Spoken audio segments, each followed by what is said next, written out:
សួស្តីអ្នកនរគ្នានៅក្នុងវីដេអូនេះខ្ញុំនឹងធ្វើការបង្ហាញអំពីការប្រើប្រាស់នៅ Coordinator URL ដែលនឹងចំណុចទី1ខ្ញុំបង្ហាញអំពី URI segment ឧទាហរណ៍ថានៅក្នុងនេះ example.com/class function នៅក្នុងការ access ទៅរក function នៅក្នុង controller ទី2តើតើនឹងការ remove ឬក៏ add index.html file ទី3និយាយអំពីការ add URL suffix ដូចជា .html .php ឬក៏ .a ផ្សេងៗដើម្បីគ្រាន់តែជា suffix មួយសម្រាប់ធ្វើការបញ្ជាក់ទី4និយាយអំពីការ enable query string ឬក៏ការប្រើប្រាស់នៅ query string ផ្សេងៗអូខេឥឡូវនេះខ្ញុំចាប់ផ្ដើមធ្វើការនិយាយអំពី URI segment តែម្ដងអញ្ចឹងជាធម្មតានៅពេលដែលយើងធ្វើការ access URL នៅថានេះជា domain ឬក៏ជា server របស់យើងប៉ុន្តែនៅក្នុង server នេះគឺ server របស់យើងគឺនៅក្នុង local host ហើយស្ថិតនៅក្នុង folder lab coordinator ឧទាហរណ៍នៅក្នុងនេះខ្ញុំចាប់ដើមមាន controller មួយនៅក្នុងនេះខ្ញុំមាន controller welcome ផងមាន controller page ខ្ញុំចង់ធ្វើការបើកនៅ controller welcome ខ្ញុំចាប់ដើមដាក់index.php តមកបាន slash តមក controller ឥឡូវ welcome ឬក៏ page បើ welcome មានន័យថាយើង access មកកាន់ welcome បើសិនបើយើងឥឡូវខ្ញុំមកកាន់ access ឥឡូវនេះ welcome មានន័យថាវាចាប់ដាំ load នៅ view មួយឈ្មោះថា welcome message ដល់ពេលខ្ញុំ control មកកាន់ page វិញ page វាចាប់ដើមធ្វើការ load នៅ page មួយគឺ page home នៅក្នុងណានៅក្នុង view របស់ home អញ្ចឹងមាន home មាន welcome message គេឥឡូវនេះខ្ញុំចាប់ដើមធ្វើការ segment តែម្ដងនៅក្នុងដល់មកទៅឧទាហរណ៍ថាខ្ញុំបង្កើត function នៅក្នុង page មួយដាក់ public function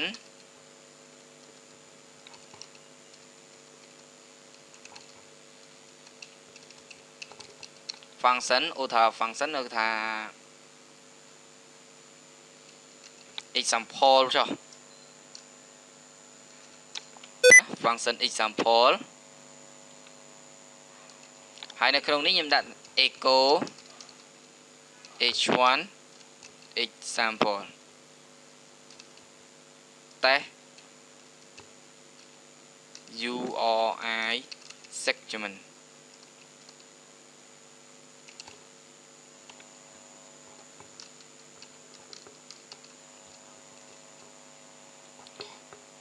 គេឥឡូវយើងចង់បាន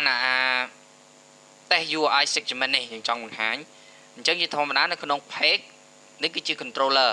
តមកនៅក្នុង controller មាន page example មានថាមាន function មួយឈ្មោះថា example អញ្ចឹងយើងដាក់ slash controller តមកគឺឈ្មោះរបស់ function ដែលស្ថិតនៅក្នុង controller មួយហ្នឹងណាអញ្ចឹងមានថាវាឆ្លងតាម controller មួយហ្នឹងហើយបានជ្រើសរើស function ឧទាហរណ៍ថាខ្ញុំបង្កើត function មួយទៀត function SMS echo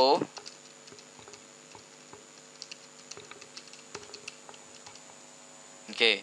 ឡូវខ្ញុំចង់ធ្វើការបង្ហាញ hello world អញ្ចឹងមានថាដូរ example ទៅជា SMS ណានេះតកតងទៅនឹងការធ្វើការ access នៅក្នុង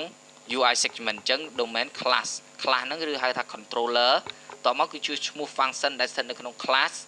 នៅក្នុង class ហ្នឹងហើយតមកគឺ ID អញ្ចឹងឧទាហរណ៍នៅក្នុងនេះចាប់ផ្ដើមធ្វើការបង្កើត ID ឧទាហរណ៍នៅក្នុងនេះខ្ញុំចាប់ផ្ដើមpublic function view ខ្ញុំដាក់ $id អញ្ចឹងខ្ញុំបង្កើត function មួយដែលមាន parameter មួយអញ្ចឹងខ្ញុំចាប់ផ្ដើម echo view id.2 $id អូខេខ្ញុំចង់ធ្វើការហៅ view function មួយ view នៅក្នុង page អូខេឥឡូវនៅក្នុងនេះគឺ view តែ view របស់យើងគឺមាន parameter មួយអញ្ចឹងមួយ argument យើង slash argument មួយឧទាហរណ៍ឥឡូវខ្ញុំដាក់ថា id លេខ1អញ្ចឹងវានឹងចេញ view id លេខ1បើខ្ញុំវាយលេខ2ណាចេញលេខ2បើវាយលេខ3ចេញលេខ3ណាឥឡូវនេះខ្ញុំចាប់ដើមបង្កើត parameter មាន2 id $a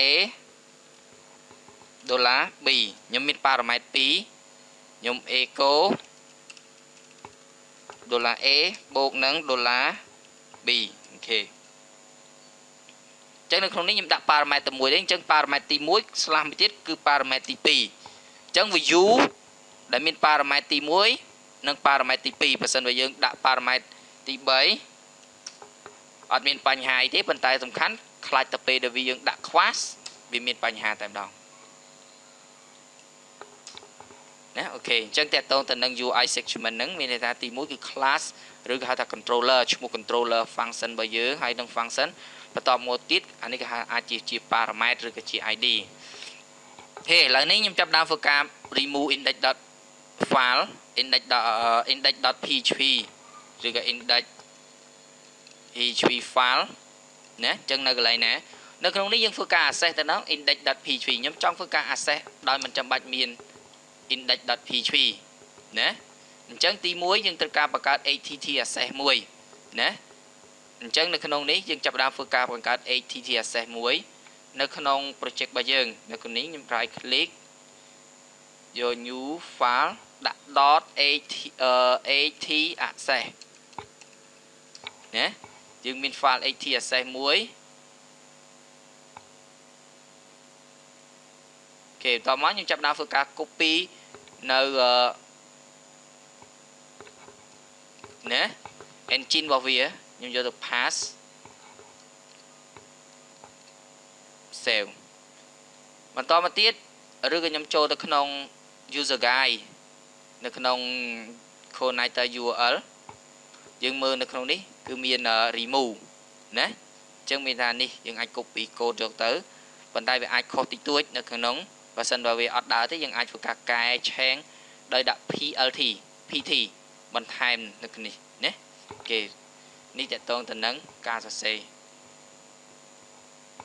គេឥឡូវនេះចាប់ដើម refresh ម្ដងអញ្ចឹងនៅក្នុងនេះខ្ញុំនៅពេលដែលខ្ញុំចាប់ដើម create នៅ file att access ហើយខ្ញុំចាប់ដើមធ្វើការ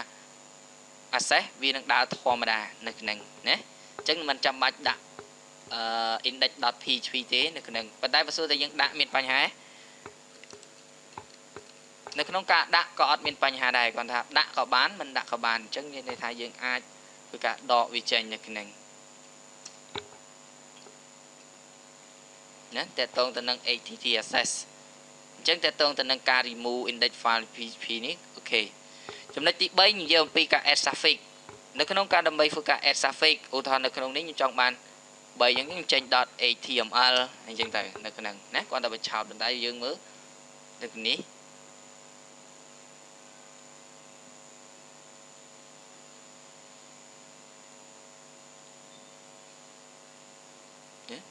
អញ្ចឹងទី1ខ្ញុំចាប់ផ្ដើមចូលទៅក្នុង application ហើយចូលទៅក្នុង configuration ហើយយក config យើងមើលចូលទៅក្នុងនេះគឺពួក suffix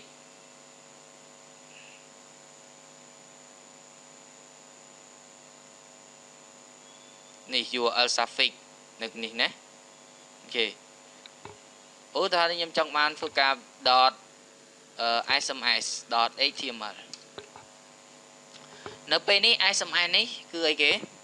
គឺជា view ប៉ុន្តែបើសិនតែយើងអត់ដាក់ suffix ទេមានន័យថាវានឹងចាត់ទុកថាអានេះវាជា function មួយស្ថិតនៅក្នុង controller page អញ្ចឹងមានន័យថាយើងបញ្ជាក់ថា .html គឺជា suffix ណាអញ្ចឹងមានន័យថា as suffix ធម្មតានៅនេះអញ្ចឹងជាធម្មតាយើងដាក់ចោលអញ្ចឹងទៅជួនកាលដើម្បីបញ្ជាក់ថាអូwebsite របស់យើងគឺធ្វើនៅលើ HTML ឬក៏ធ្វើអីនឹងផ្សេងៗនៅក្នុងណាអូខេចំណុចមួយទៀតតកតងទៅនឹងការ enable query string ការ enable query string ទី1គឺតកតងទៅនឹងចូលទៅក្នុង configuration យើងអាចធ្វើការ enable query string ដោយប្រើស្មា true វិញតែនៅក្នុងនេះអត់បានទេនៅក្នុងនេះឧទាហរណ៍ C controller អញ្ចឹងអានេះមានន័យថានៅក្នុង access របស់យើងធម្មតា controller តមកបានfunction នៅក្នុង controller ប៉ុន្តែនៅក្នុងនេះយើងអាចសរសេរថា C ណា controller របស់យើងគឺ page and m ស្មើនឹង sm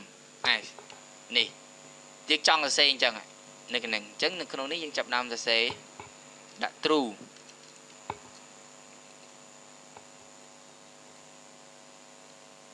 ណាអញ្ចឹង hello world អញ្ចឹងមានថា controller ហើយនឹង function